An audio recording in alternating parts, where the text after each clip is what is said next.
So hello friends, welcome back to my channel.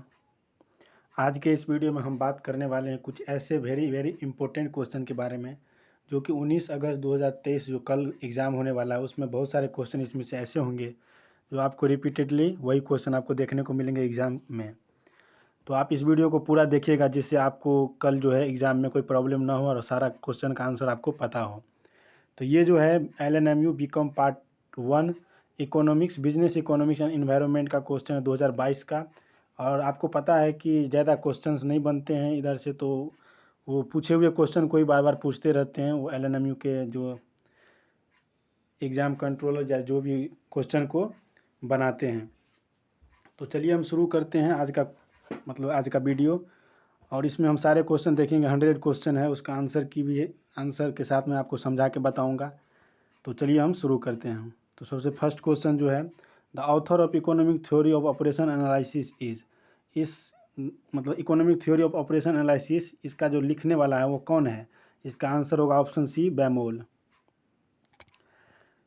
Question number 2, span of commercial economics include which of the following, इनकी व्यावसायिक अर्थशास्त्र के क्षेत्र में सम्मिलित किया जाता है, किसको सम्मिलित किया जाता है? चलिए आइए देखते हैं ऑप्शन को। Demand analysis, production and cost of analysis, wealth management, all of the above. तो इसका ऑप्शन जो है डी वो करेक्ट आंसर हो जाएगा, all of the above. The demand comprises, मांग में क्या क्या सम्मिलित होता है डिमांड में? Effective desire of the commodity, यानी किसी सामान को आप खरीदेंगे तो उसके लिए आपकी जो चाह है, जिसको हम चाह बोलते हैं, डिज़ायर इच्छा, वो होनी चाहिए। Means to fulfil the desire, यानी कि उसको खरीदने के लिए हमारे पास पर्याप्त रिसोर्स यानी पैसा होना चाहिए। और रीडनेस टू बाय द कमोडिटी, यानी कि वस्तु को खरीदने के लिए साधनों का व्यय की तत्परता होनी चाहिए। तो इसका ऑप्शन डी जो है ऑल ऑफ द एबव, यानी कि ऊपरी सभी, वो करेक्ट हो जाएगा ऑप्शन क्वेश्चन नंबर 3 का। आइए question number 4 the relationship between the quantity supplied and it's price. तो इसका क्वांटिटी सप्लाई मतलब सप्लाई का और प्राइस का रिलेशन कैसा होता है? तो देखिए, जब प्राइस बढ़ता है तो दुकानदार जो होता है तो वो सप्लाई ज़्यादा कर देता है, मतलब बेचना चालू करता है ज़्यादा, ताकि जिससे उसको ज़्यादा प्रॉफिट मिले। तो इसका कैसा रिलेशन हुआ? इसका डायरेक्ट रिलेशन हुआ। तो इसका ऑप्शन ए जो है वो करेक्ट आंसर हो जाएगा। Question number 5, the relationship between the commodity demanded and it's price, यानी कि कमोडिटी डिमांड और प्राइस का क्या रिलेशन है? इन्वर्स रिलेशन होता है। देखिए, जैसे ये डिमांड हुआ और ये प्राइस हुआ, अगर प्राइस बढ़ता है यानी कि किसी भी चीज़ का दाम अगर बढ़ जाता है तो आप उसको ज़्यादा खरीदेंगे नहीं, आप उसको कंज्यूम कम कर देंगे, क्योंकि इसका प्राइस जो है महंगा हो गया है। तो हम महंगा चीज़ को ज़्यादा नहीं खरीदते, हम सस्ता चीज़ को ज़्यादा खरीदते हैं। तो इसका जो करेक्ट आंसर होगा वो इन्वर्स होगा, यानी कि विपरीत, उल्टी दिशा में। Question number 6, bat ball is the example of, bat गेंद और बॉल जो है वो कैसा डिमांड है, कैसा मांग है? ज्वाइंट डिमांड है, ये दोनों मिलकर खरीदा जाता है, इसको क्या बोलते हैं? Joint demand. The elasticity of demand, elasticity demand का जो मांग का जो लोच होता है वो क्या होता है? Elasticity of demand proportionate change in price divided proportionate change in demand. ये नहीं होता है, क्वांटिटी होता है प्रोपोर्शनेट, अभी मुझे प्रॉब्लम हो रहा है थोड़ा इंग्लिश पढ़ने में, proportionate change in demand divided by proportionate change in price. तो ये ऑप्शन बी जो है करेक्ट आंसर हो जाएगा क्वेश्चन नंबर 7 का। आइए क्वेश्चन नंबर 8 देखते हैं अब।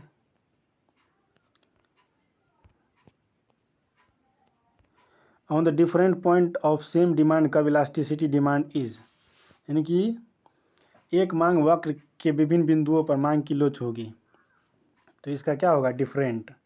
ऑप्शन बी जो है करेक्ट आंसर हो जाएगा। Cross elasticity of demand was scientifically defined by, cross elasticity जो है वो किसके द्वारा लाया गया था कंसेप्ट? ये अल्फ्रेड मार्शल के द्वारा। ऑप्शन बी जो है करेक्ट आंसर हो जाएगा। For luxury goods the elasticity of demand is, luxury goods कैसे गुड्स जिसका महंगा गुड होता है, जैसे आईफोन हुआ, जैसे महंगी कार हुई, तो इसका प्राइस जब बढ़ता है तो लोग उसको ज़्यादा खरीदें। क्यों? क्योंकि इसको स्टेटस सिंबल के रूप में जाना जाता है लग्जरी गुड्स को, जिससे लोगों को लगे कि हाँ ये पैसा वाला आदमी है, बंगला वाला आदमी है।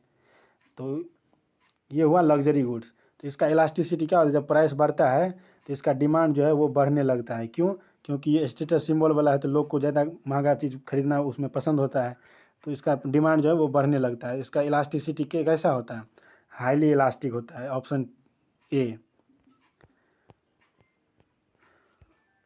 क्वेश्चन नंबर 11,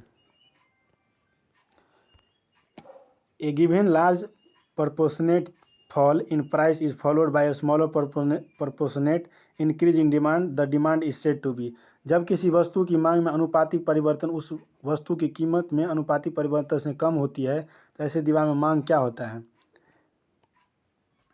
देखिए, जब प्राइस फॉल करता है मतलब नीचे होता है और डिमांड जो होता है उसके मतलब जितना प्राइस बढ़ता कम होता है उससे ज़्यादा जो है डिमांड कम हो जाता है, तो ये क्या हुआ? ये रिलेटिवली इलास्टिक हो गया, option A.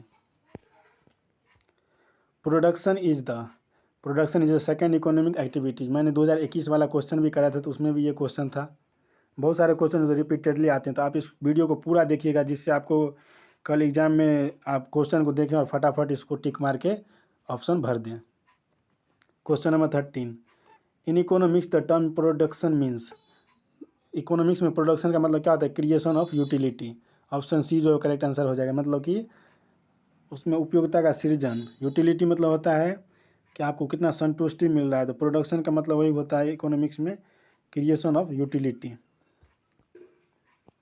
Land is the factor of production which is passive. क्योंकि लैंड वो अपने आप कुछ मतलब इनकम जनरेट नहीं करता, उसमें आदमी को लगाना पड़ता है, उसमें खेती करना पड़ता है, तब वो यानी कि रेंट पर लगाना पड़ता है, कुछ भी करना पड़ता है, वो अपने आप नहीं करता, इसलिए वो पैसिव फैक्टर हुआ।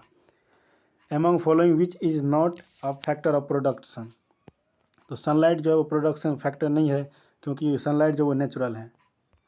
Production function is related with. Production function किसके related? Specified time period. Option A जो है करेक्ट आंसर हो जाएगा, ये क्वेश्चन कल भी आया था। Production function is related with. Question number 17, production function is related उत्पादन फलन है, तो यह है फैक्टर ऑफ प्रोडक्शन। ये सब रिपीटेडली क्वेश्चन 2021 में भी यही क्वेश्चन आया था और 22 में भी यही आया, तो चांस है कि 2023 में भी आने का चांस है, इसीलिए मैं आपको बोल रहा हूँ बार बार कि इस वीडियो को पूरा देखिएगा। Question number 18, the short period is the concept of the. कल भी आया था। द शॉर्ट पीरियड को क्या बोलते हैं? The law of variable proportion. Long run को क्या बोलते हैं? Return to scale. तो इसका ऑप्शन ए जो है वो करेक्ट आंसर हो जाएगा।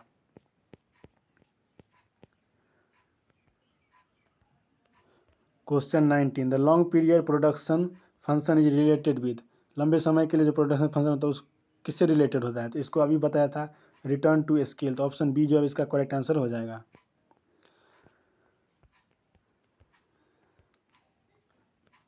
Question number 20, the law of variable proportion are associated with. Variable proportion जो होता है अभी बताया था शॉर्ट रन प्रोडक्शन के लिए होता है variable proportion, return to scale होता है लॉन्ग रन के लिए। The first stage of law of variable proportion ceases to be operate where. देखिए, लॉ ऑफ वेरिएबल प्रोपोर्शन में ग्राफ होता है, उसका ग्राफ जो होता है वो ऐसे होता है।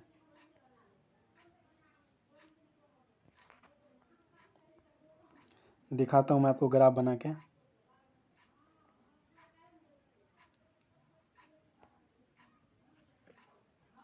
देखिए, ये होता है फर्स्ट स्टेज, यहाँ से जहाँ से गिरता है ये होता है सेकेंड स्टेज, उसके इधर जो होता है वो थर्ड स्टेज होता है। तो यहाँ पे क्या बोल रहा है? The first stage of law of variable proportion ceases to be operate where. तो देखिए, यहाँ पे फर्स्ट स्टेज ये हुआ, तो यहाँ पे ये हुआ मार्जिनल, ये हुआ मार्जिनल प्रोडक्ट, और ये हुआ एवरेज प्रोडक्ट, और ये हुआ टोटल प्रोडक्ट। तो फर्स्ट स्टेज में क्या हो रहा है? यहाँ पे मार्जिनल प्रोडक्ट जो है वो सबसे ऊपर है, मैक्सिमम है मार्जिनल प्रोडक्ट। तो ऑप्शन ए जो है इसका करेक्ट आंसर हो जाएगा, M P is a maximum.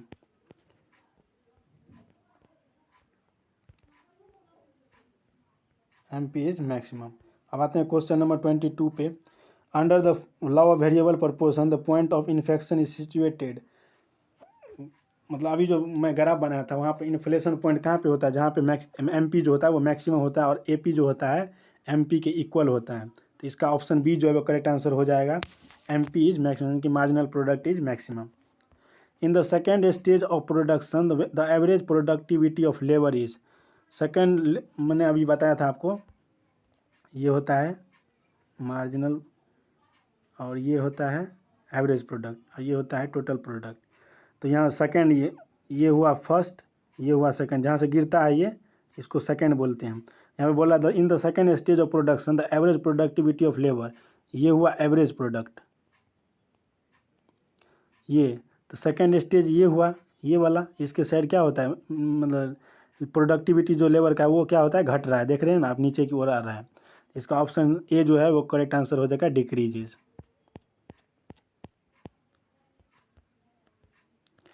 Question number 25, among following which factor is included in market, यानी कि बाजार में कौन सा इनमें से जो ऑप्शन है वो बाजार में सम्मिलित होता है, यानी कि उसमें प्रेजेंस होता है। तो ऑप्शन ए जो है presence of buyer and seller, देखिए बाजार में बायर खरीदने वाला और बेचने वाला दोनों होता है, तो ये तो सही है। सिंगल कमोडिटी, एक प्रकार का वस्तु होता है, उनकी वस्तु अलग अलग प्रकार के होते हैं लेकिन बाजार में जो किसी एक प्रकार के वस्तुओं को भी देखा जाता है। फ्री एंड परफेक्ट कंपटीशन, वहाँ पे मतलब कंपटीशन भी होता है कि बहुत सारे दुकानदार होते हैं वहाँ पे। और यहाँ पे ऑप्शन डी जो है वो ऑल ऑफ द एबव है, तो इसका ऑप्शन जो है डी वो करेक्ट आंसर हो जाएगा, all of the above. Question number 26, in the classification of market from the view point of area which market is not included, मतलब एरिया के मतलब वह क्षेत्र के जगह, जैसे कोई जगह हुआ लैंड की जगह पे, तो कौन सा मार्केट जो है इसमें शामिल नहीं होता है। देखिए रीजनल मार्केट जो होता है वो मतलब अपने आसपास के मार्केट जो होता है वो होता है रीजनल मार्केट। ये होता है परफेक्ट कॉम्पिटिटिव मार्केट, जहाँ पे बहुत सारे कंपटीशन होते हैं, ये तो बाज़ार में होता है। नेशनल मार्केट, विश्व स्तर पर एक नेशनल मार्केट, ये तो मतलब होता है एरिया के जगह पे। और ये होता है प्रोविंशियल मार्केट, प्रोविंशियल मार्केट, तो ये जो होता है ये बाज़ार में वो एरिया के पॉइंट ऑफ व्यू से नहीं होता है, तो इसका ऑप्शन बी जो है करेक्ट आंसर हो जाएगा। Question number 27, from the view point of time period which market is not included in classification, यानी कि मतलब समय के अनुसार कौन सा जो है मार्केट में इंक्लूड नहीं किया जाता, मतलब किसको शामिल नहीं किया जाता है। तो वेरी शॉर्ट पीरियड मार्केट ये होता है, शॉर्ट पीरियड मार्केट ये भी होता है, लॉन्ग पीरियड मार्केट ये भी होता है। स्पेसिफाइड पीरियड जो होता है वो स्पेसिफाइड मार्केट जो होता है वो टाइम के हिसाब से नहीं होता है।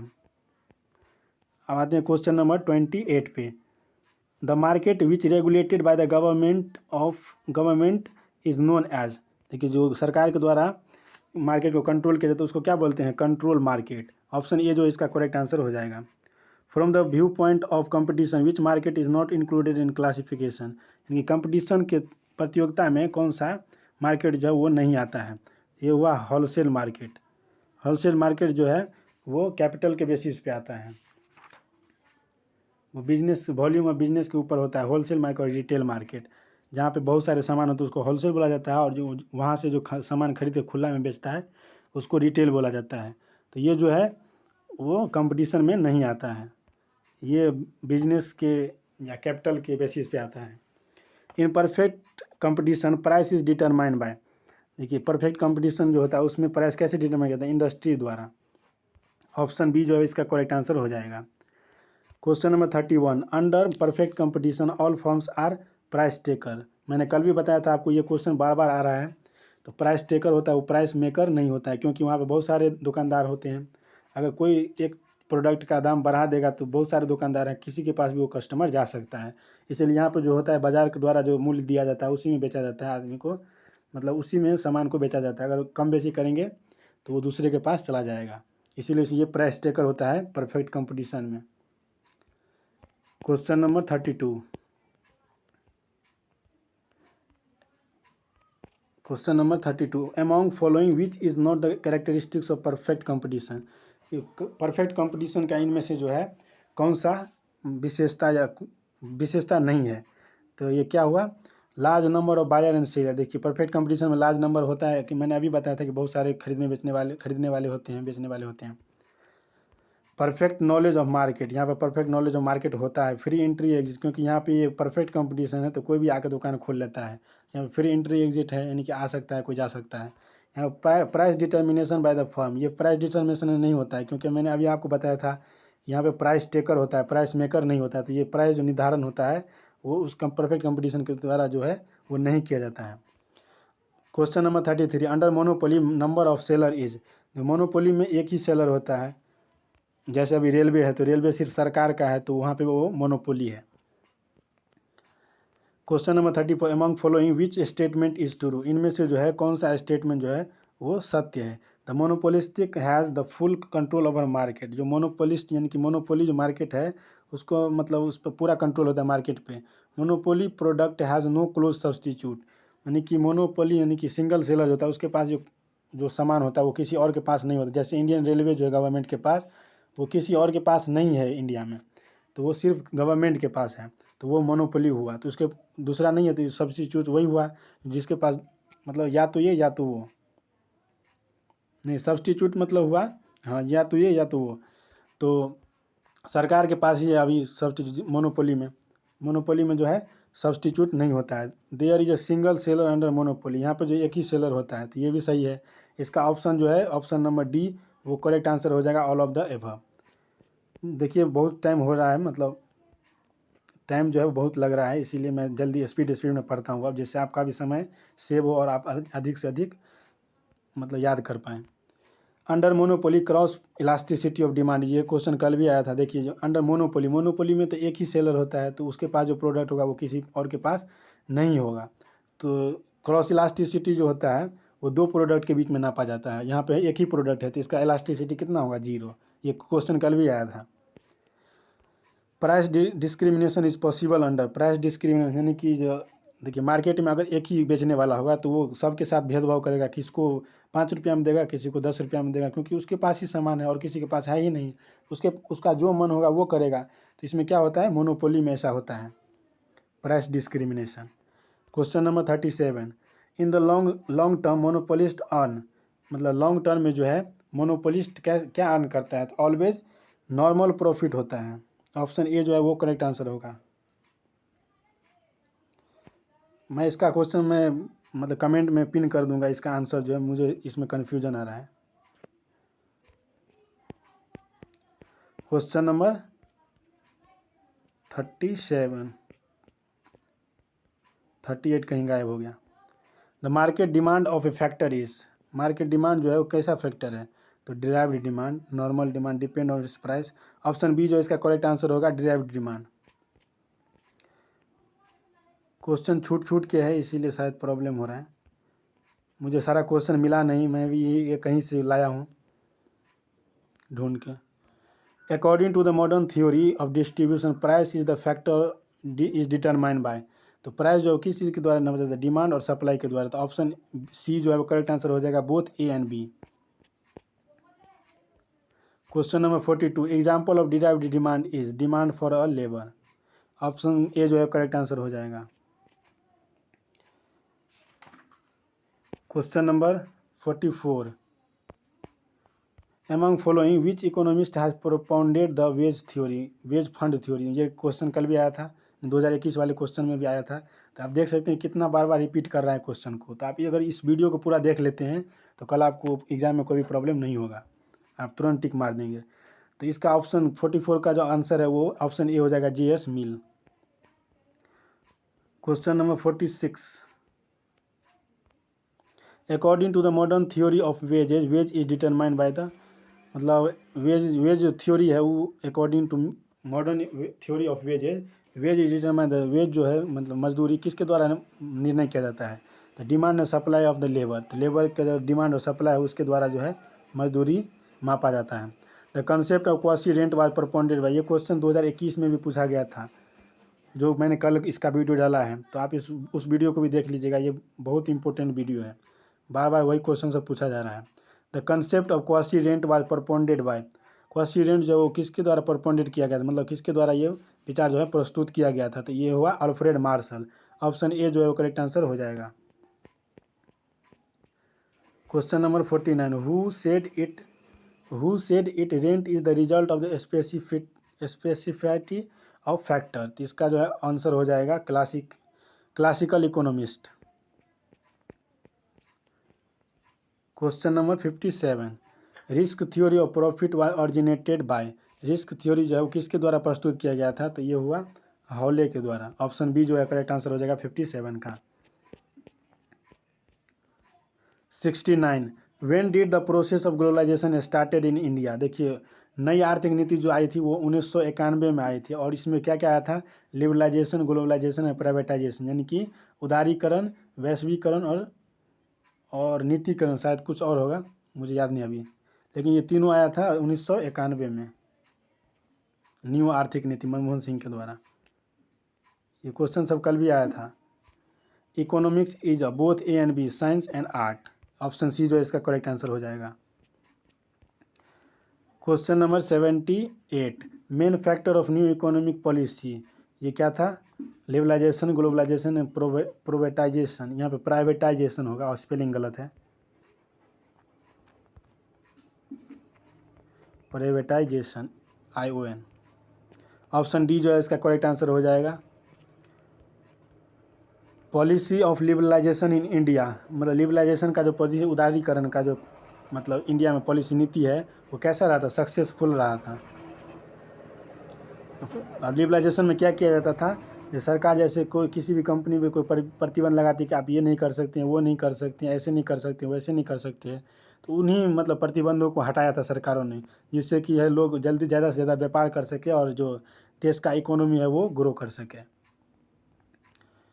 Question number 85, according to the modern principle of the distribution determine price of resources is, price जो है किसके आधारित, मतलब किस सिद्धांत के, मतलब वितरण के आधारित सिद्धांत के अनुसार साधन की कीमत निर्धारित होती है, तो किससे होती है, डिमांड एंड सप्लाई से, both A and B. Option C जो है करेक्ट आंसर हो जाएगा। Active source resource of production, ये क्वेश्चन 2021 में भी पूछा गया था और 2022 में भी पूछा गया है। Active resource of production is labour. Option B correct answer. Question number 90, what will be the elasticity of demand when demand curve is parallel to Y axis. देखिए ये है वाई, ये है एक्स, ये है वाई, ये है एक्स, और इसमें क्या करें, ये होता है प्राइस और ये होता है डिमांड, यानी कि इस साइड वाला डिमांड होता है, इस साइड वाला प्राइस होता है। तो बोला what will be the elasticity of demand when demand curve is parallel to Y axis. तो ऐसे अगर रहेगा, ये जो ग्राफ है ये ऐसे रहेगा वाई एक्सिस, तो इसको हम क्या बोलेंगे, देखिए इसमें क्या हो रहा है, प्राइस जो है ऊपर नीचे हो रहा है, लेकिन डिमांड जो इतना का इतना ही है, तो इसका इलास्टिसिटी कितना होगा, 0। ये क्वेश्चन कल भी आया था 2021 वाले में। In which market product differentiation is found, कौन से मार्केट में जो है अलग अलग तरह के प्रोडक्ट जो है वो देखने को मिलता है। इसका ऑप्शन जो बी है वो करेक्ट आंसर हो जाएगा, मोनोपोलिस्टिक कंपटीशन। ये सब सारे क्वेश्चन रिपीटेड है, 2021 में भी आया था, 2022 में भी आया है, तो शायद ये 2023 में भी आएगा। What is the consumption of fixed capital called, देखिए फिक्स्ड कैपिटल का जो कंजम्पशन उसको क्या बोला जाता है, हरास कहा जाता है, डिप्रिसिएशन। क्वेश्चन तो सारा रिपीटेडली है, कल भी कराया था ये सारा question. Question 98, the monopoly can be control by, the monopoly कैसे कंट्रोल किया जा सकता है, सोशल बॉयकॉट से, एंटी मोनोपोली लेजिस्लेशन से, पब्लिक ओनरशिप से। Option D all of these. तो ऑप्शन डी जो है इसका करेक्ट आंसर हो जाएगा 98 का। अब आते हैं क्वेश्चन नंबर 99 पे। In case of perfect elasticity the demand curve is, perfect elasticity के केस में डिमांड कर्व कैसा होता है, देखिए परफेक्ट इलास्टिसिटी जो होता है ऐसे होता है, ये ऐसे जाता है, तो इसका ये क्या हुआ, हॉरिजेंटल हुआ। अब वर्टिकल कैसे होता है, वर्टिकल ऊपर से नीचे आता है, हॉरिजेंटल हुआ मतलब दाएं से, मतलब बाएं से दाएं जाता है ऐसे, तो हॉरिजेंटल हुआ, ये क्या हुआ, हॉरिजेंटल। अब आते हैं आज के लास्ट क्वेश्चन पे। The market value of all final goods and service, the market value of all final goods and service produce in an economy over a year is called. अगर एक साल के अंदर जो कोई फाइनल गुड बनाया जाता है अपने देश के अंदर, तो उसको हम क्या बोलते हैं, ग्रॉस डोमेस्टिक प्रोडक्ट, GDP जिसको बोलते हैं, GDP, ग्रॉस डोमेस्टिक प्रोडक्ट। तो यहीं तक का था आज हमारा वीडियो। या आपको उम्मीद करता हूँ कि ये वीडियो पसंद आया होगा, और ये सारे क्वेश्चन जो है बहुत ज़्यादा इंपॉर्टेंट है, तो आप इस वीडियो को पूरा ज़रूर देखिएगा।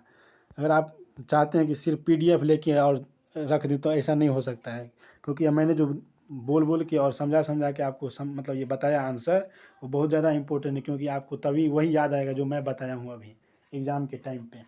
और इसका जो PDF है वो आपको हमारे टेलीग्राम चैनल पर मिल जाएगा, जो टेलीग्राम चैनल का लिंक जो है वो डिस्क्रिप्शन में दे दिया गया है। तो थैंक यू, यहीं तक का था वीडियो। उम्मीद करता हूँ आपको पसंद आया होगा। पसंद आया हो तो लाइक कर दीजिएगा, और कमेंट भी कर दीजिएगा कि कैसा लगा आपको वीडियो, और आपको एग्ज़ाम के बाद हमको बताइएगा कि कितना हेल्प मिला इस वीडियो से। और शेयर भी कर दीजिएगा अपने दोस्तों में। Thank you.